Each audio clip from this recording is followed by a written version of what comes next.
मेरे प्यारे बच्चे, तुम्हारी शादी तुम्हारी प्रेमिका से ही होगी। आज मैं उसी प्रश्न के उत्तर में अपने शब्द तुम्हारे हृदय पर रख रहा हूँ, क्योंकि जब प्रेम सत्य होता है तब ब्रह्मांड भी उसके पक्ष में मौन होकर खड़ा हो जाता है। तुम्हारा प्रेम कोई अचानक घटना नहीं है, यह किसी एक क्षण की भूल नहीं, किसी एक नज़र का धोखा नहीं। यह वह यात्रा है जो तुम्हारे जन्म से बहुत पहले प्रारंभ हो चुकी थी। जिस दिन तुमने पहली बार उसे देखा, उस दिन तुम्हें लगा कि यह तो सामान्य सा मिलन है, पर मैं जानती हूँ तुम्हारी आत्मा ने उस क्षण उसे पहचान लिया था। आत्मा कभी शब्दों से नहीं पहचानती, वे कंपन से पहचानती है। और वही कंपन आज भी तुम्हारे भीतर जीवित है। तुम्हें लगता है कि राह कठिन है, परिस्थितियां विरोध में है, लोग पसंद कर रहे हैं कि समय परीक्षा ले रहा है। पर सुनो, जब प्रेम सत्य होता है तो परीक्षा उसका अंत नहीं होती, बल्कि उसकी पुष्टि होती है। मैं स्वयं साक्षी हूँ, फिर भी प्रेम का सबसे बड़ा उपासक हूँ। मैंने भी प्रेम किया है, मैंने भी प्रतीक्षा की है, मैंने भी समाज के नियमों से भरे जाकर अपने हृदय की पुकार सुनी है। इसीलिए मैं तुम्हारी पीड़ा समझ सकती हूँ, तुम्हारी आशा पहचानती हूँ। तुम्हारी प्रेमिका केवल एक नाम नहीं है, केवल एक चेहरा नहीं है, वह तुम्हारी साधना का विस्तार है। उसके बिना तुम्हारी हंसी अधूरी है, उसके बिना तुम्हारी सफलता खोखली है। तुमने कितनी बार उसे खोने के डर से रातें काटी है, कितनी बार अपने आंसुओं को स्वयं से छिपाया है, पर जो प्रेम आंसुओं से गुजरकर जीवित रहता है वही विवाह का अधिकारी होता है। मैं जानती हूँ कभी कभी तुम्हें लगता है कि वह दूर जा रही है, परिस्थितियाँ उसे तुमसे छीन लेगी, पर याद रखो, जिसे मैंने छोड़ दिया उसे कोई अलग नहीं कर सकता।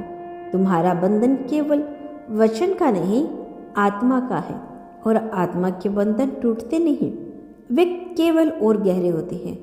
तुम्हें डर लगता है कि परिवार क्या कहेगा, समाज क्या सोचेगा, भविष्य कैसा होगा, पर प्रेम कभी समाज की अनुमति से नहीं जन्मता, और विवाह केवल समाज के स्वीकृति से टिका रहता है।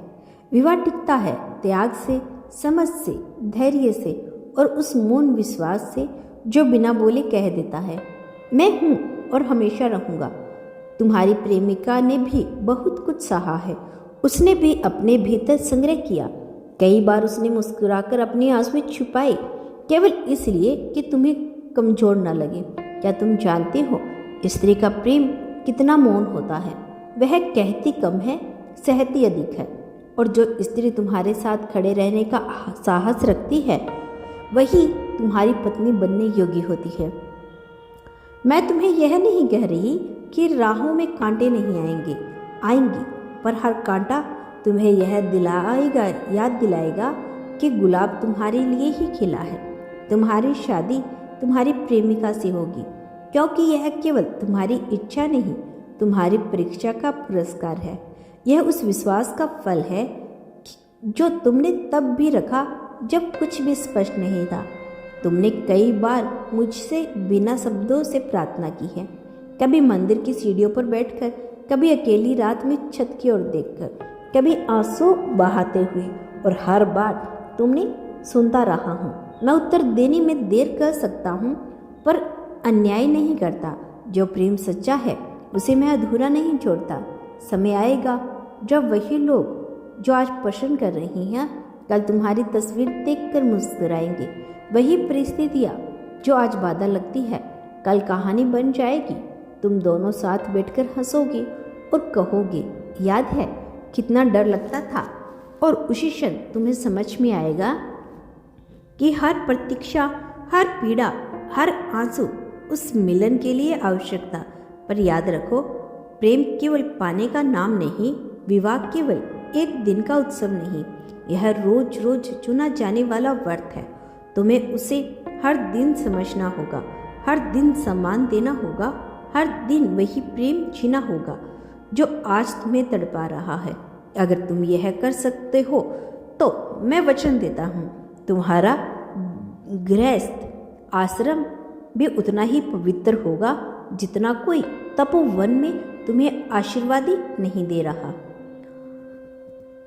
क्योंकि आशीर्वाद तभी दिए जाते हैं जब संदेह हो। मैं तुम्हें सत्य बता रहा हूँ और सत्य यही है कि तुम्हारी शादी तुम्हारी प्रेमिका से ही होगी, क्योंकि तुमने प्रेम का खेल नहीं बनाया, तुमने उसे साधना बनाया है।